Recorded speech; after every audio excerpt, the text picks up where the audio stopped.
The Valley Green Vegan Podcast for Born Again Eaters is brought to you by Valley Green Naturals, a natural ingredient manufacturing company producing head-to-toe personal care products for clean living. Stay tuned to the end of this podcast for a special offer from Valley Green Naturals just for our listeners. Hi, everyone, and welcome to Valley Green Vegan, the podcast for Born Again Eaters. I'm Cindy. I'm Amberly. We are mother and daughter veggie eaters coming to you from two different continents. Amberly's a former chef who's worked in restaurants and venues here in the States, in Virginia and Washington, D.C., and in Australia, in Sydney and towns in New South Wales. And I am a relatively new vegan, having transitioned to a 100% plant-based diet back in January 2023. So we've started this podcast, and we are posting recipes as quickly as we can to our new blog so that eventually you guys will have hundreds to choose from. Amberly's recipes are more of the chef-inspired, finer type dining, and mine are usually the very quick and easy, kind of the way my life goes type of stuff. And I wanted to tell you about our featured recipe this week, which is Amberly's onigiri, and I'm going to let her take it away and just talk about that for a minute. So I made yaki onigiri, and just for everyone to know, yaki, that means grilled in Japanese, and the onigiri is the grilled rice balls. They're usually coated with soy sauce, and sometimes they have a savory filling, but they're traditionally really good as a lunch or, a snack. They travel very well. You can put them in your lunch bag. You can pack them away. You can keep. They would make a great lunch. Yeah, that's actually a really good idea. They're much bigger too than they actually look in the picture. So when you were describing the actual size of them, that's quite a hefty meal there. If you were to eat two of those. Yeah, like one was good. One was enough for me. Yeah. And I just kind of like nibbled on them like throughout the day. I was like, oh. Yeah. I go downstairs and have one of those again. Just sort of take a bite. Yeah. Like, okay. I mean, they would work as an entree. They would work as an appetizer, kind of a heavy appetizer. Share, definitely an appetite, like to share. Right. Yeah, exactly. Yeah. And so I think that's a really fun recipe to try. I have not tried it yet. I am still going to try your recipe from last week, the veggie rolls that looked so good with the rice paper. And I did finally buy some rice paper at Wegmans the other day, so I'm very excited to try those. But it's really fun to get people together to do that, like with the rice paper rolls, because it's more of a community thing. You get all your little condiments out, and you guys are all making your little rice paper rolls, and it makes for a good, nice conversational dinner, and it's just cool. A social kind of dinner. Yeah, what a great idea. Yeah, that's very cool. Well, I have this friend who I play golf with, actually, and she has expressed an interest in transitioning to a plant-based diet, but she is a very, very busy lawyer who works in Washington, D.C., and literally is like exhausted when she gets home. And she said, I'm really having trouble with this, maintaining a healthy weight. She said, I can't have enough time in the evenings to, do prep work. And I said, when you are vegan or plant-based, there is some prep work involved. And I said, but what I do is I try to prepare as much as I can in advance. So like, on the weekends, if I'm chopping up a bunch of jalapenos for something, I chop up extras and I throw them into a, little glass container and keep it in the fridge. Or I'll do the same thing with tomatoes. I've always got stuff in the refrigerator. I've got mushrooms in there, whatever I can do. The teriyaki sauce that I make, I usually make extra, and I keep that in there too, so that if I want to make a very quick stir fry when I get home, I'm like, okay, well, I'm going to boil some rice noodles, and I'm going to throw in these chopped mushrooms that I have, and whatever else I've got in my, pantry. Maybe I've got some black beans I want to throw in there too, and I'm going to make a really good stir fry. And it's very quick and it's very easy. So the latest recipe that I posted was actually my vegan ranch pasta salad, which is so super easy. It's literally just boiling some penny pasta and making the vegan ranch dressing that I absolutely love. I mean, that commercial they have on TV about that hot sauce that people say, I put that, beep on everything. That's what I do with the vegan ranch dressing. They have the keychain version of it. Keychain. Yeah, we can't use that word on a podcast, but I do put that beep on everything, and it is awesome stuff. And so Art said, your dad said that you should make our pasta salad that we used to make with the Italian oil dressing. I used to drench it in like wishbone Italian dressing, and yeah, you remember that?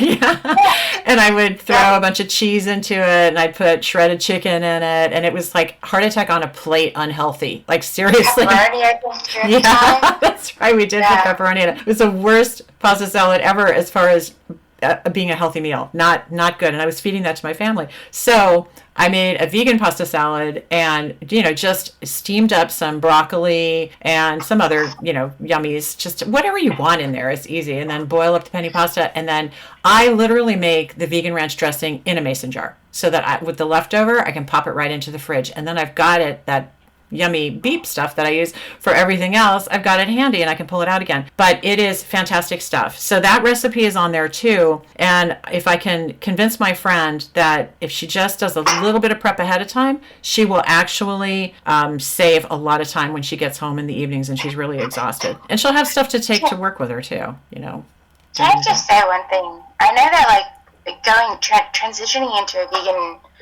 lifestyle or vegan diet or a plant-based diet or even vegetarian, can be quite overwhelming to people because of the accessibility to easy, to fruit, to junk food, pre-made foods, and because, but the more you do it, the more you do it, the better you get at it, the easier it becomes with your prep, and you kind of start building a routine. And it doesn't take that long. It doesn't. You just gotta. Yeah. I did it. I mean, when I switched, I literally switched overnight. I mean, back in January, I ate a steak dinner with baked potatoes, sour cream, butter, everything I could possibly eat that night. And the next day, it's like your last meal. It was. It truly was. I've never looked back. So that was next week I celebrate my 5-month vegan anniversary. But it was hard at first though. I mean, I literally, with your dad, we went to Wegmans the next day and we bought everything that we needed to eat a plant-based diet. And he did this with me. He's transitioned overnight just like I did. We cleaned out the pantry. We cleaned out the fridge. We took everything to the food bank that we weren't going to be eating and donated it.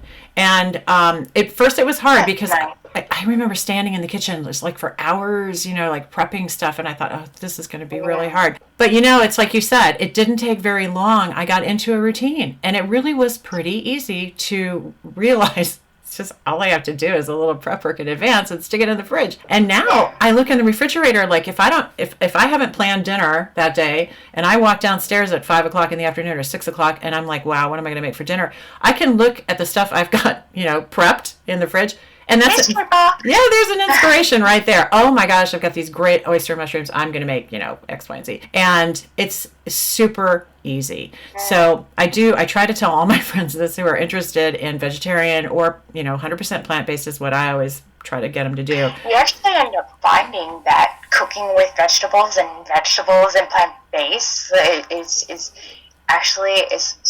a lot easier than cooking with meat or fish it is. It's so true. And the other thing I used to always forget to do was take something out to thaw it, whether it was frozen fish or if it was steak or whatever it was. There's always a meat or chicken or whatever. I'd get to the late afternoon and go, oh shoot, I didn't defrost this. And if I try to throw it in the microwave, I always hate how the microwave defrosts things. And so you're right, it's so much easier to steam up some fresh veggies, or I use frozen. That's the other thing. I mean, I buy a lot. And there's nothing wrong with frozen. They keep their vitamins. Absolutely. They actually, if not maybe even more so.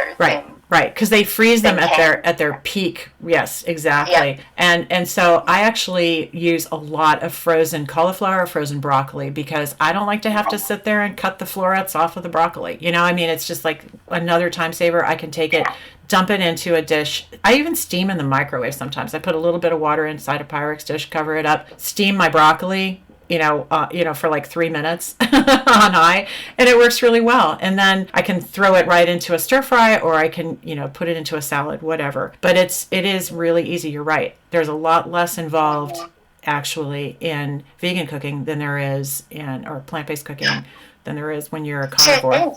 You don't have to feel guilty either about eating it, and secondly, you don't have to worry about the expiry dates that you do with, like, your poultries and your meats, Right. your beef and all that stuff. So, because veggies tend to stay, They healthy. do. Well, they last longer, and Yep. yeah, you can do a lot more with them. Yeah, and like we were talking about in the last episode that we recorded about storing things, your dad and I actually went to Home Goods where we bought these glass containers that are fantastic for storing all of our chopped up stuff and all of our leftovers and all of our mushrooms. The minute we come home from the grocery store, we actually throw the mushrooms into these glass containers, and they keep for probably 3 times as long as they would when you actually use the original packaging from the store and stick them in your fridge. And you don't have wastage, you end up being able to use much more of what you're buying. Before we did this, I was throwing away a lot of stuff that just never got eaten. I had all good intentions of using all that lettuce that I bought, but I didn't use it, so I didn't make those salads that I had intended to make because I didn't want to take the time, and I was busy making carnivore dinners, basically.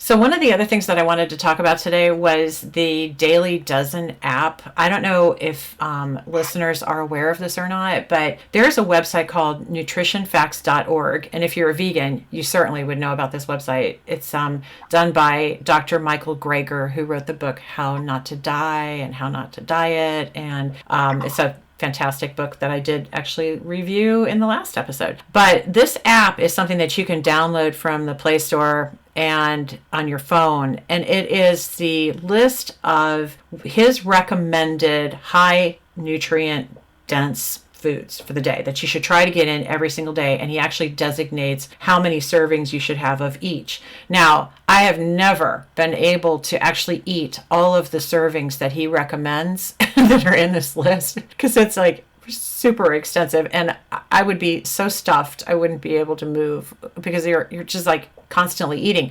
But because these are really nutrient dense foods and they're 100% plant-based and they're whole foods, you do digest them pretty quickly. And I have found that I'm not having much trouble eating them. On a daily basis, it's pretty easy. So the foods are beans of any kind, berries, other fruits, flax seeds, nuts, spices, cruciferous veggies, leafy greens, other veggies, whole grains, beverages, exercise, and your B12 for the day. So really, that's not very hard. And it sounds like that's a lot of stuff, but I will tell you, I have figured out what to do for like my breakfast in the morning. I never used to be a breakfast person. Now I make sure that I eat something for breakfast. I have a small little bowl of granola. Okay, so it's like maybe half a cup of granola at most. I sprinkle some ground flaxseed on it. By the way, whole flax seeds, you do not digest them properly. They go right through you from what I have read and learned. So buy ground flaxseed. I sprinkle... Liquid?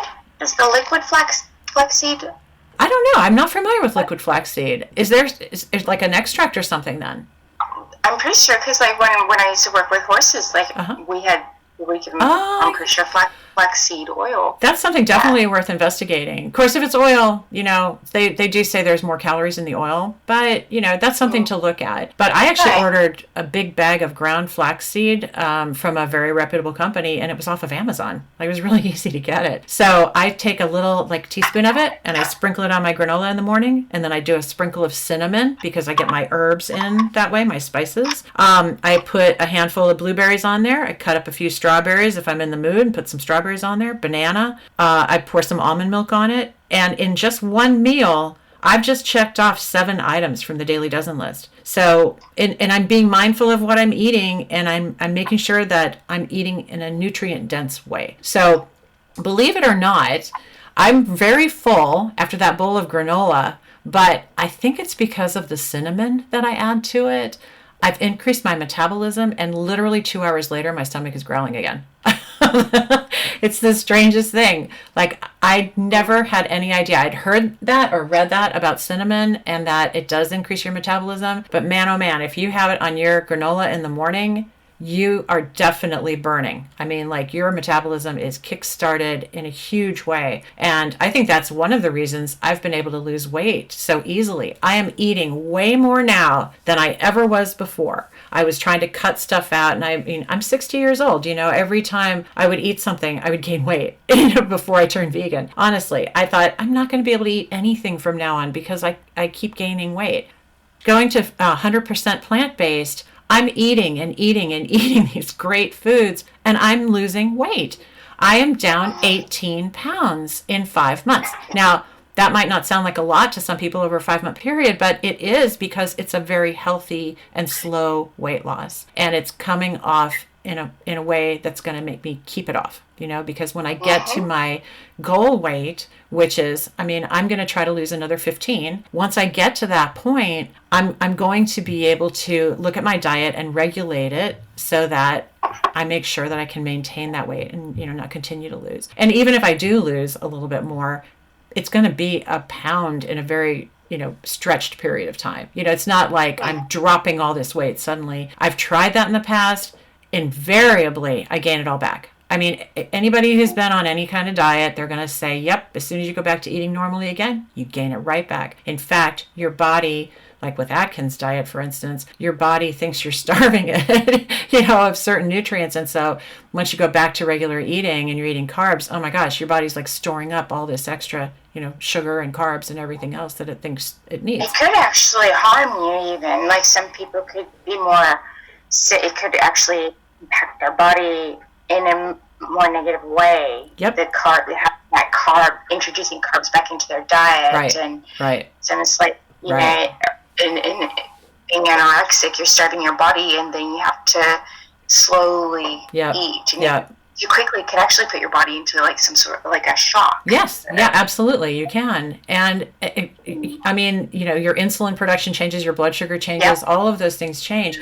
And I do have other friends who say, oh, I'm on the keto diet or I'm on the carnivore diet. And dieting is just not good. No, it's not. Exercise and clean eating is the best way to absolutely have a healthy mind and feel good. Yep. And I have my entire life battled my weight. I have always, from the time I was a teenager in high school, I battled my weight. And it's been a challenge for me for years and years. And I do know that eating this nutrient-dense diet, I am no longer counting calories. I might look at saturated fat content on something. Like I use Veganase to make my vegan ranch dressing that I was talking about that I love. That's got 0 cholesterol in it. It's actually got some pretty good ingredients in it for a type of mayonnaise, and it does taste really good. But it's got a little extra fat in it. Same thing with eating. I eat a handful. Which is okay. It is, yes. Just a little bit. Yes, it's okay. It sure is. And eating a handful of walnuts every day. I'm able to check off my nuts from the Daily Dozen list. But don't overdo it. Don't sit there and eat a big bowl of walnuts or cashews. Yes. There's everything in moderation, right? Yep. So. Yep. The one thing that I do actually enjoy is being able to eat a meal and then say, ooh, what can I check off from my Daily Dozen list today? Because I'm so proud of myself for eating these nutrient-dense foods. And yet I am not hungry. This has just been the greatest thing in my life. And as I mentioned, go ahead. Yeah, no, I was just going to chime in real quick. That would be like the cinnamon and your metabolism.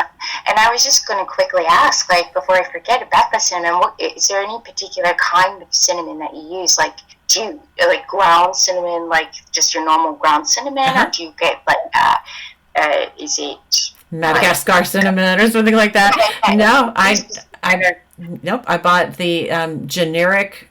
I do buy organic whenever I can. So I bought, the store brand organic cinnamon. So in this ground cinnamon, just plain old ground cinnamon, and not too much of it. If you have too much cinnamon, that's actually dangerous for your health. You don't want to eat. There are limits to it, and you can Google that and find out what the limits are that you should have. I literally do a sprinkle just like you would if you were making cinnamon toast. Like I just sprinkle it over my granola. That's all it takes. And my tummy is rumbling again in just a couple hours, ready to eat. Like, I have heard this. Yes, amazing. Yeah. And that's telling me, at first I was like, why am I so hungry? I just ate that big, huge breakfast with all the berries and everything on it. And it's the cinnamon. That's what it's come down to. Because the mornings that I've left off the cinnamon, I have noticed I don't get hungry as quickly. So pretty amazing how that works. But hot water and lemon and honey. Yeah. Yep. And you could actually add some cinnamon to that too. Yep, that's true. Just a little bit in the morning. Yeah, that's another one. Yeah. Yeah, and I do every morning also. First thing in the morning, I drink a a cup of hibiscus tea. So I use the loose leaf kind. And again, I did find a really good reputable seller on Amazon. And I bought a big bag of the loose leaf hibiscus organic tea. And you can use the tea bags, it doesn't matter. But I suffered from high blood pressure for many years too and was on medication. And when I turned to plant-based, my blood pressure began to go lower. And I check it every day. I've got a little blood pressure thing here at home and make sure that I'm still on track. I am completely off my blood pressure meds. And I just make sure that I get awesome. I know. It is awesome. It's so cool. So a little bit of exercise, and that means like I play golf. So when I go out and play golf, I'm walking a few miles on the golf course. Even when I use a cart, I'm still doing a lot of walking on that golf course. Or I take a walk with, your dad down the road, and I'm getting enough. I'm getting a 20-minute exercise right there. I'm able to check that off my daily dozen list too. So that and the hibiscus tea have actually been huge things for me because I'm no longer taking blood pressure meds. And so the hibiscus tea does naturally lower blood pressure. There is also a limit on that. Dr. Greger talks about that in one of his videos on the nutritionfacts.org site about only taking in a certain amount of hibiscus each day. I still do, make a cold pitcher of it also to keep in the fridge. And I'll drink that, like a little glass of it with my lunch. And so it's good for lowering your blood pressure. That's what I really enjoy. It is, it's kind of a tart tea, and you will get used to that. At first, I thought, well, I could put a little bit of sugar in this, and I did. I put like a quarter teaspoon of sugar into it, and then after a while, I was like, I don't need this sugar anymore. Like I want to try to get rid of the raw sugar out of my diet, and so I just stopped doing that. And in the morning, same thing. I'll drink a cup of it before I eat anything, because if you eat something sweet and then you drink this, then it's really tart. So I drink the tea first, then I have the cereal, the granola and all the fruit and everything. And I mean, it's just been awesome. So again, nutritionfacts.org, download go on your phone. You can go to the Play Store and look for the Daily Dozen. It's just called the Daily Dozen app from nutritionfacts.org, and download that, and it keeps track for you every day. You can actually look at your progress and see what you missed the day before maybe, and what you need to get in today. There are some days where I forget to eat leafy greens because I'm cooking other things. So the next day I'll look at it and go, oop, I got to get my leafy greens in today. So let's make sure we do that. So it is something that's been really cool because I'm not counting calories, but it's fun to be able to actually check these things off, especially for people who are just starting out, on a plant-based diet. And then for your leafy greens too, with some of these vegetables, you can actually make, and I will be in the near future, I will be posting some recipes for smoothies. Oh yeah. And some of the smoothies actually call for leafy greens, and some of them are morning smoothies or afternoon ones. Yeah. So, and they're a mixture of fruit and veg. Yeah. So yep. That's one of my favorite things. Me too. That's a very good way to very quickly get in a nutrient-dense, meal in a glass, honestly, because there's some really... And quickly if you're on the go. Yep. And there's some awesome smoothie recipes out there. I mean, really, I've been looking at them. Yeah. My blender... my blender went kaput, and I need to get a new blender now, so I'm kind of bummed because I had the little bullet, and I used to make all my smoothies in the bullet, and now it's not working. So I'm missing my smoothies. So yeah. What? Improvising, use your food processor. I have actually. I've tried that, and I have this really cool little mini KitchenAid food processor that I bought that I love, and because it's just perfect. It's not too big, and it's but trying to make a smoothie that was not. It did not go well. Yeah, not a good idea. It just like leaks all over the place. But yeah, the bullet or the blender, that's going to be what I need. So you had mentioned to me that you were compiling a list of seasonal fruits and vegetables. So you're on another continent down under, and you guys are actually in winter right now while we are in summer on our end. So the foods are a little bit different where you are. And your fruits and vegetables, or your fruits in particular, are quite different. What's grown down there. Yeah, well, even our vegetables actually, like, even some of our vegetables, like our zucchinis are quite small in comparison. Yeah? In comparison, to back home in our squash. Yeah, that could be just because, everything back home in the U.S. is just extra grande.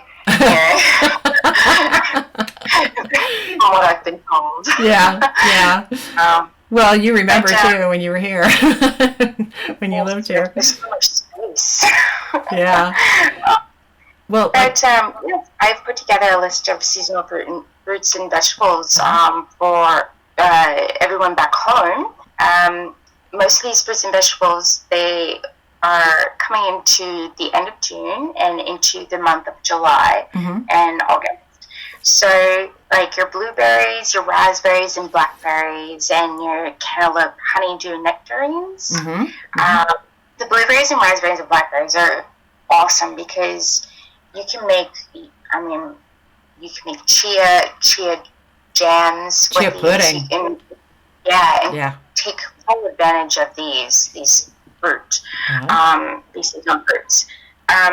For your vegetables, you have got your corn, your eggplant, okra. I don't know if many of you like okra. Yeah. If it's cooked right, it's delicious. Yeah. Yep. Fried okra is yummy. I don't know about the frying part being good for you, but it's some good stuff. You could do like tempura okra or something. So good. Kind of vegan recipe for that. Yeah. Yeah, I love tempura vegetables.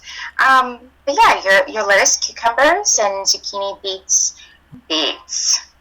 Okay, red beets. Yeah. Beetroot. Yeah. Okay. I'm just going to say one thing. I never used to be a fan of beetroot, okay? I know that it's not a very common thing back home in our dishes.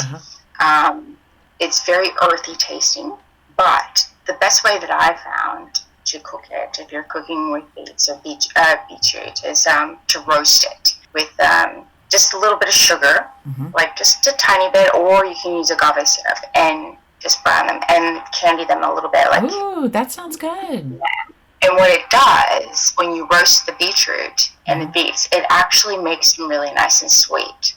And they don't taste as earthy. Yeah. I'm going to try that. Yeah, because I have never been a beet fan myself. And they don't even look appetizing to me. But that is a really good idea. Yeah, bring out a little sweetness. Yeah. It does, and it's so good. When I found that out, when I did that, I was like, that's the secret. And also pickled beetroot. Pickled beetroot is just like, it's so good. Yeah. So it can make your tongue red and your teeth a little bit red, but you're not for that. Bell peppers and chilies in your face. Yeah. So I'll be coming out with some more recipes. Yeah. That will contained in these seasonal fruits and veg. Well, the other thing too that I would mention here, at least in Virginia, I don't know about in the northern part of the U.S., but we have 3 fig trees here on our little mini farm. That's right. Figs are so good. I make fig jam, and it is phenomenal. And there was one year I made so much of it that I sent it off to family members and friends for Christmas gifts. Because that stuff is so good and really easy to make too. It's not difficult. Yeah. So. Oh my gosh, you could do like a caramelized fig, like creamy coconut. Like butter. I don't know. Yeah. I'm just kidding. No, see, there's the chef in you coming out. I know. No, I love those ideas. You were my inspiration for my recent lentil and black bean tacos that I made, because I posted another recipe this week on the blog, and it actually starts off saying until I turned vegan, I had never eaten a single lentil in my life. And I said, that's 60 years of lentil-free living. And I used to look at black beans as like nothing but a garnish for like cheesy chicken nachos, So, and you were the one who told me about lentils, and I went to Wegmans and I bought canned Italian lentils, and I'm so hooked now. It's unbelievable. I cook them up just like I would cook up, ground beef for tacos. And I add taco seasoning. You can make your own taco seasoning, or you can buy the little packet kind in the old El Paso, taco seasoning packets. And I throw in some salsa on top of that. And what else did I say? I put black beans, like half a can of black beans in there, and just mix it all up really well. I use a little bit of vegetable broth, instead of water. It gives it even more flavor. And then I top them. I love crunchy tacos, so I get the organic hard taco shells from Garden of Eaton is my favorite brand for those. And then I just spoon a little into the taco shells and then cover them with, I don't even use vegan cheese anymore because I'm not a big fan of it. I just put, diced tomatoes in there and some good avocado slices. And oh man, they are so, so good. So I am now a huge lentil fan. I never really ate legumes before. I thought, oh my gosh, they can make you so gassy. And there was that issue for me. And I was like, I can't eat these things. Well, come to find out, after 30 days or so, your whole microbiome in your gut changes and you get accustomed to these foods. And now I rarely go a day without eating legumes. I absolutely love them. And I love red kidney beans and I love pinto beans. Black beans are probably my favorite and probably the hardest to digest too. So amazingly, I can eat them like crazy now.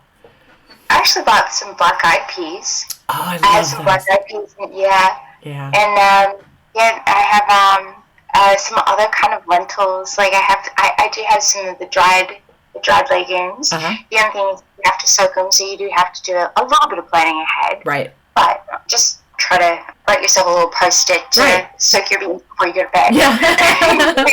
Right. Like that's what I say.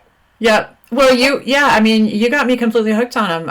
I didn't even have to go out, searching anything on the internet about it. I just thought, okay, well, if this cooks up like ground beef, these lentils are going to cook up like ground beef. I can treat this just like I'm cooking, for regular tacos. And then of course your brother who had tacos with us is not vegan, and I served him those tacos, but I put a little bit of real cheese on there for him, because I wanted him to think that these were like ground beef tacos, and he had no idea. He had not a clue that he was eating lentil tacos. Yeah, so cool. So that's so funny, considering he was the kid that would separate his food and be so picky. Well, he wasn't eating meat. At age 34, yeah, he still does that kind of thing. That's a good recipe. That's when you know it's good. Right. Another thing about lentils, real quickly, you can actually put those in a food processor and just pulse them real quick, and they actually can. When after you've soaked them and you strained them, you put them in a food processor, pulse them, and they actually can become like a mince kind of texture. So if you're looking to even make it even more, I said, like mince. Oh yeah. Yeah. I'm going to experiment with that. That's a great idea. Yeah. Yeah, I've been playing a lot with my food processor since turning vegan. I mean, I had this before and I hardly ever used it, and now I use it pretty regularly. I mean, probably at least a few times a week. Okay, well, I think we probably covered everything that I wanted to cover today. And everybody, please check out our recipe blog. We are posting daily. If you subscribe, you'll get a little notification in your email saying there's a new recipe from Cindy and Amberly. And like I said, Amberly's are the more fine dining, chef-inspired recipes. Some of the moderate cooking. Yeah. Time consuming. No, well, but you always have tips in there too about how to save time on things and how to, shorten things up and make it much easier. But mine are your kind of typical quick and easy, I'm too lazy to do much. And oh, trust me, it's only cooking for me. I'm like that. But I will add some recipes. Yeah. Yeah. Well, do we have a comment section on those recipes? Like, can people leave comments or reviews? I think we might be able to go in and edit that and add it. I think there is a way to do that, and I know that they can comment on our podcast, and they can let us know how they like the podcast. But I will double check on that recipe blog, because I would actually really love to hear back from people if they've tried these things and how it went. Take pictures. If you've got I want to see pictures. People trying out the recipes. Yeah. So, and they have any suggestions? There may be. I might be able to add a page to the entire website, actually, that would allow people to post photos and things. Yeah, that's a great idea. Great idea, Amberly. Okay, so I think we're going to wrap it up for today. And please do follow us, subscribe. It's valleygreenvegan.com. You can find all our podcast episodes on there. This is only our third so far. Yep. And we will be coming to you again soon, hopefully next week, with another episode. So for now, I'm Cindy. Amberly. Okay. Bye. Talk to you later. See ya.